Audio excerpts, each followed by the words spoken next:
Hello दोस्तों, नमस्कार। स्वागत आपका हमारे यूट्यूब चैनल डिजी शिक्षक में। मैं नितिन सोनी आज आपके लिए लेके आया हूँ रिसर्च मेथोडोलॉजी के top 50 questions with answer and examples, जो आपके यूजीसी नेट, पीएचडी एंट्रेंस और कॉम्पिटिटिव एग्जाम्स के लिए बहुत ही इम्पोर्टेंट है। ये वीडियो एकदम एग्ज़ाम फोकस्ड और एग्ज़ाम बेस्ड होगा। तो चलिए बिना टाइम वेस्ट किए शुरू करते हैं अब आज का वीडियो। और अगर आपने चैनल को सब्सक्राइब नहीं किया तो सब्सक्राइब कीजिएगा और don't forget to press bell icon. Thank you. तो अब मूव करते हैं। तो सबसे पहला क्वेश्चन है कि what is the main purpose of research. Research का क्या मेन पर्पज है? तो इनमें से अपन देखते हैं क्या मेन पर्पज है। तो इसका मेन पर्पज आपका आता है आपका टू डिस्कवर न्यू फैक्ट्स। नए फैक्ट्स को क्या करना है, आपका डिस्कवर करना ही, यही इसका क्या मेन उद्देश्य होता है। रिसर्च का मेन मोटिव यही होता है, क्योंकि ignore knowledge, discover new facts, pass time, only collect data. नए जो फैक्ट है उनको रिसर्च करना, ये इसका यूज़ में आता है कि टाइम पास के लिए भी नहीं होता है, कलेक्ट डेटा के लिए भी नहीं होता है और इग्नोर द नॉलेज भी नहीं होता है। तो नए फैक्ट्स को अपन इम्प्लीमेंट करते हैं, देन ये यूज़ में आता है। फॉर एग्जांपल जैसे एआई टूल्स है। एआई टूल्स स्टूडेंट्स के लिए क्या यूज़ में आ रहा है, राइटिंग स्कोर्स इंप्रूव करते हैं या नहीं है, तो उसके लिए यूज़ में आता है। नेक्स्ट क्वेश्चन देखते हैं अपन। नेक्स्ट क्वेश्चन आपका difference between basic and applied research. इसके बारे में अपन इससे डिस्कस कर चुके हैं अपने वीडियोस में। Both are the same, basic knowledge, problem, applied theory and basic solution. तो इसका आएगा, अप्लाइड का मतलब होता है थ्योरेटिकल और बेसिक का मतलब होता है सॉल्यूशन। जैसे प्रैक्टिकल नॉलेज अगर आपको कोई चीज़ का देना है, प्रैक्टिकल प्रॉब्लम को सॉल्व करना है, then we use applied theory. ठीक है। और बेसिकली जो होते हैं वो कुछ सॉल्यूशंस के लिए या नॉलेज के लिए अपन यूज़ में ले सकते हैं। जैसे साइंटिस्ट वगैरह जो होते हैं इनको यूज़ में लेते हैं, और बेसिक कोई सॉल्यूशंस वगैरह के लिए अपन दे सकते हैं। That is use. नेक्स्ट देखते हैं अपन हाइपोथेसिस क्या होता है। What is hypothesis? ये हाइपोथेसिस क्या, एक टेंटेटिव सॉल्यूशन हो सकता है ये अभी अपन देखते हैं। एक प्रूफ होता है या गेस होता है, ये भी नहीं होता है, या भी नहीं होता है, ये अपन बोल सकते हैं। एक टेंटेटिव सॉल्यूशन होता है किसी भी प्रॉब्लम को टेस्ट करने के लिए। तो जैसे सोशल मीडिया यूज़ करने से मार्क्स गिरते हैं या नहीं गिरते हैं, तो ये अपन चेक कर रहे हैं, तो ये आपका होता है हाइपोथेसिस। तो हाइपोथेसिस का मतलब है a tentative solution that can be tested. Next question number 4 देखते हैं। What is inductive reasoning move from. Inductive reasoning क्या होता है? तो इसका अपन आंसर देखते हैं क्या होता है। General to specific, specific to general, theory to testing और नन। तो इसका सही आंसर है specific to general. General move की तरफ अपन मूव करते हैं, that is a inductive reasoning. Next question देखते हैं। Which is not a characteristics of good research problem. Good research problem का क्या आंसर नहीं है। जैसे अपन कौन सा क्वेश्चन रह गया, फिफ्थ नंबर अपना इसमें मिस हो गया है, अभी आगे देख लेंगे। Which is not the characteristics of a good research problem.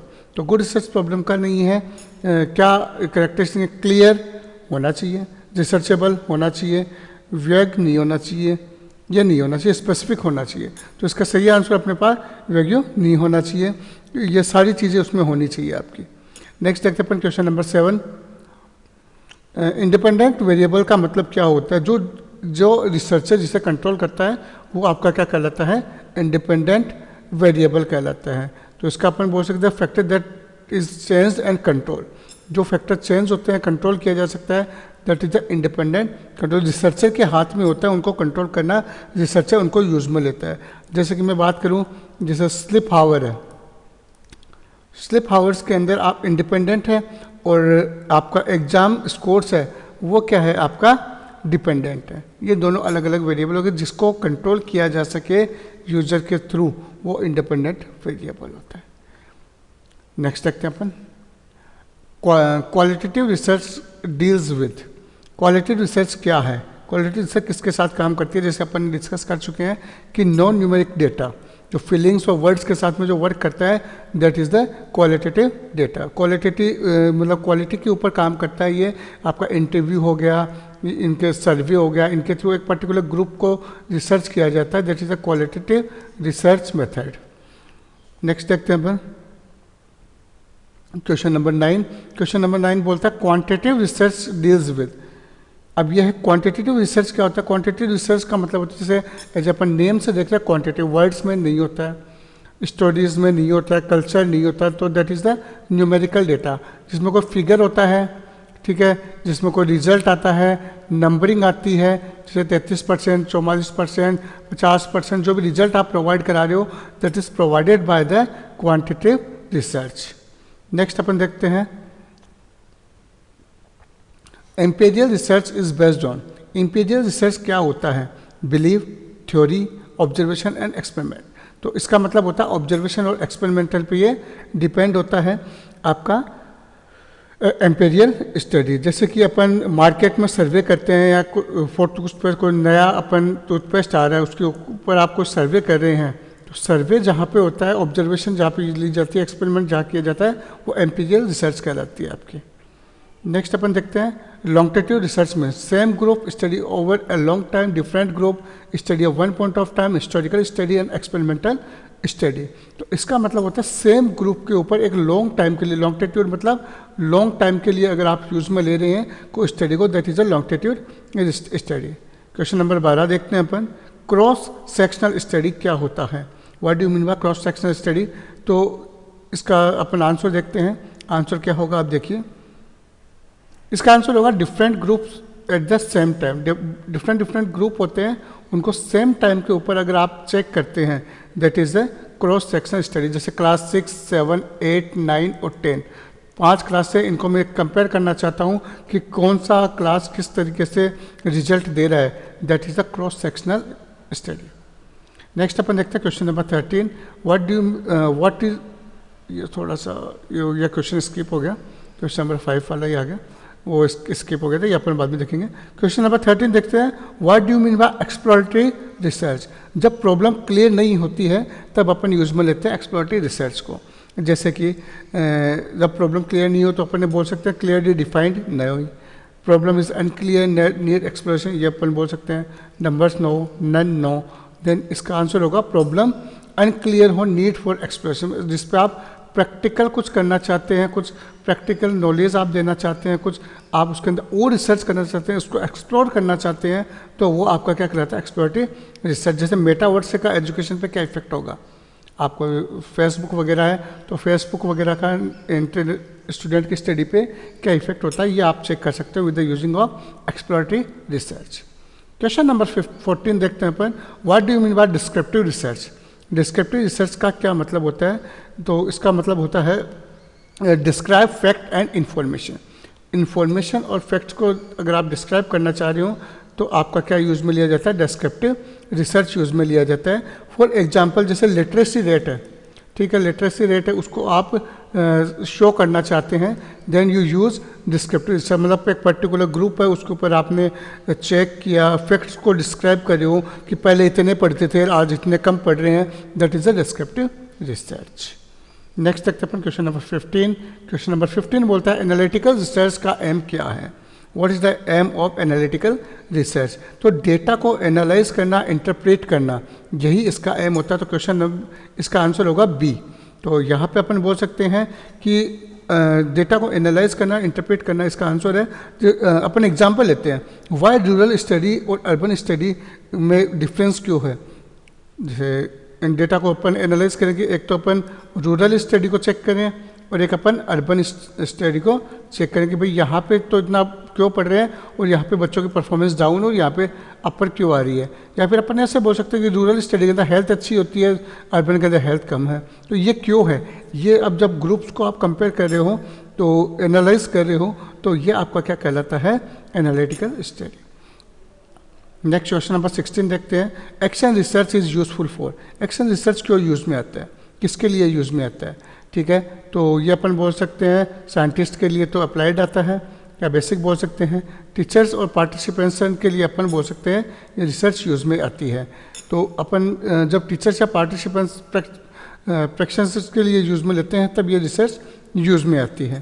जैसे टीचर को एक नया मेथड टेस्ट करने की, भाई टेस्ट ले रहा है वो और वो चेक करना चाहता है कि परफॉर्मेंस कैसी आती है, वीक है या आपके एवरेज स्टूडेंट है, then we use action research, immediately result आपको प्रोवाइड कराता है।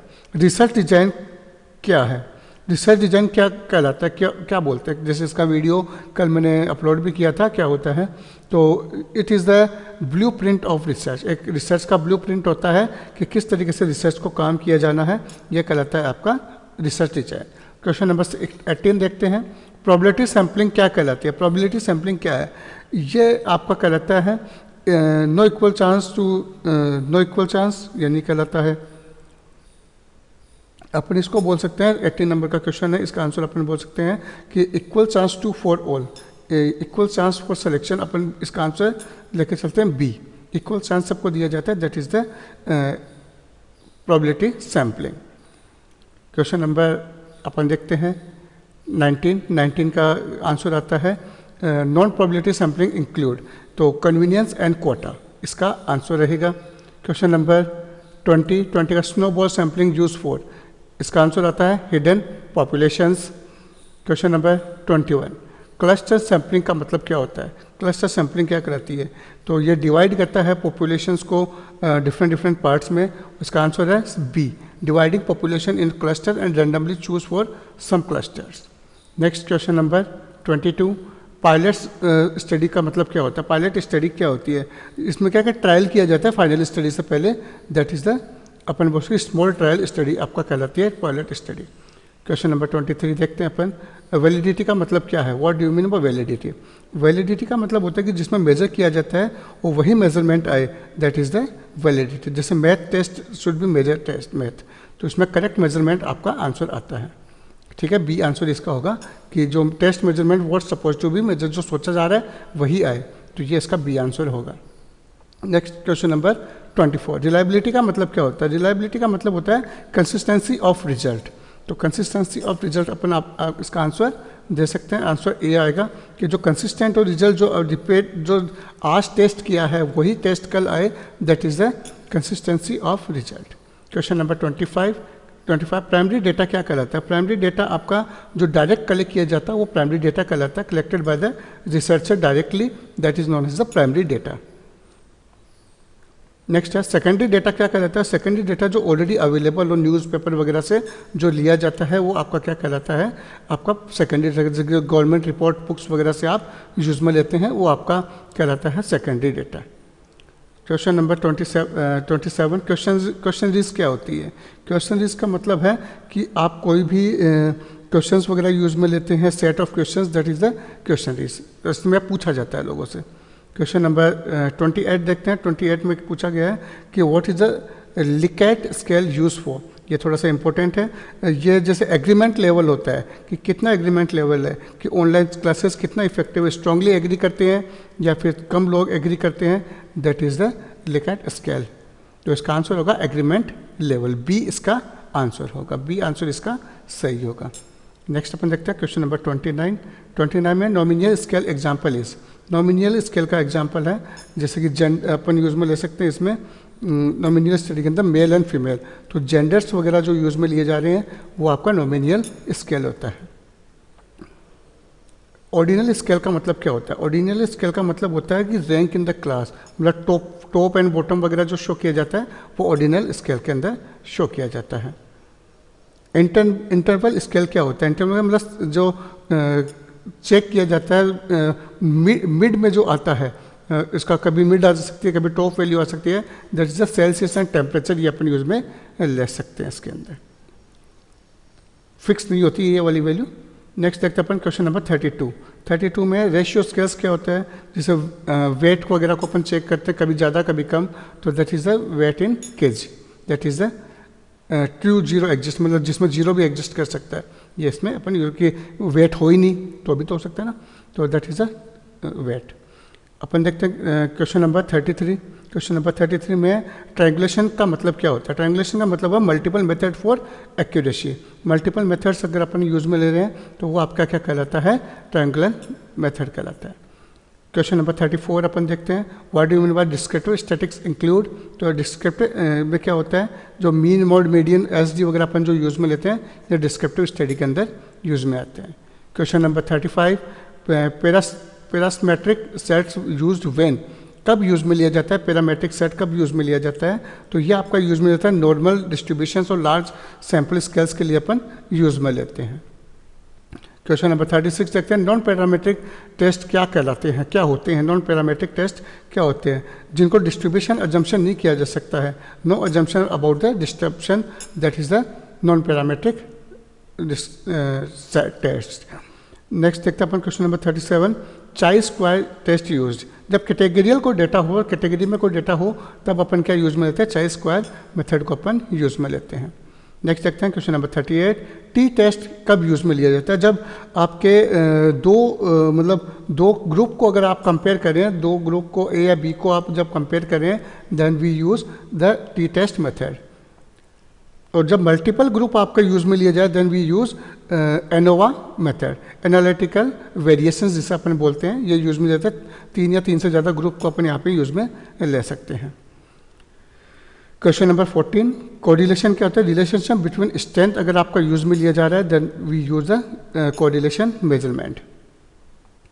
क्वेश्चन नंबर 41, रिग्रेशन क्या होता है, एक प्रिडिक्शन होता है कि कहाँ तक ये काम करेगा, कितना इसको यूज में ले सकते हैं, दैट इज द रिग्रेशन। जैसे स्टूडेंट का मार्क्स वगैरह, स्टडी वगैरह की अपन बात करें तो यहाँ पे यूज में लिया जाता है। तो प्रिडिक्शन जो होता है वो आपका क्या कहलाता है, रिग्रेशन कहलाता है, इसके लिए यूज में लेते हैं।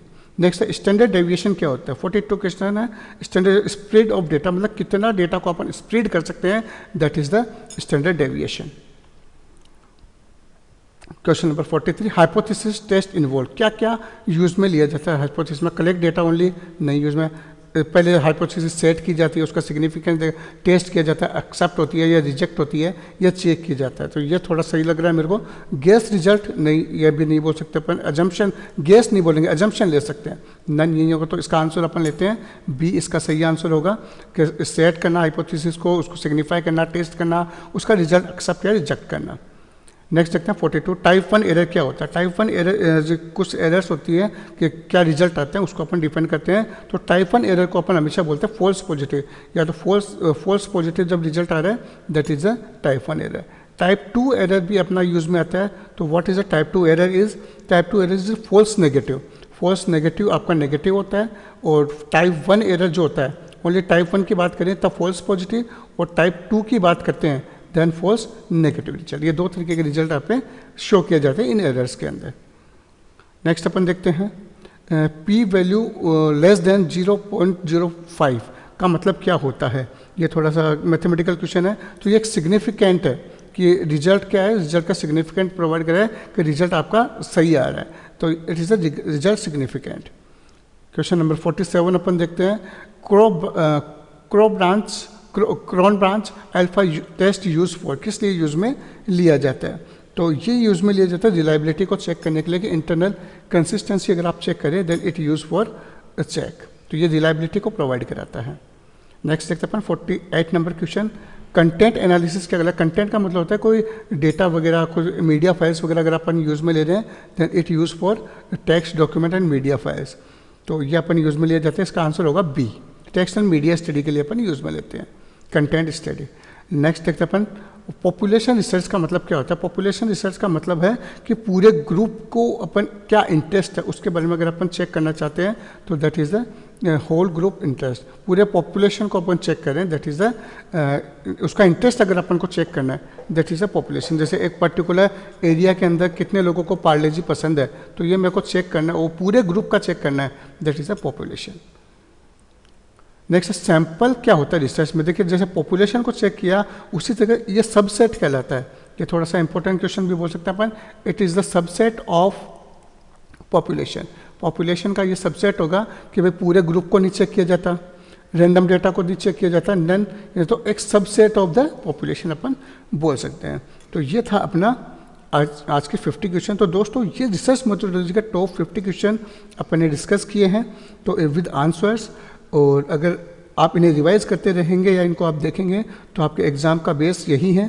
अगर वीडियो पसंद आए तो लाइक करो, शेयर करो और अपने दोस्तों को भी आप भेजिए, और सब्सक्राइब करना ना भूलें डिजी शिक्षक को, और कमेंट सेक्शन में लिखो कौन सा क्वेश्चन आपके लिए सबसे ज़्यादा यूज़फुल रहा है। Thank you. जय हिंद, जय भारत।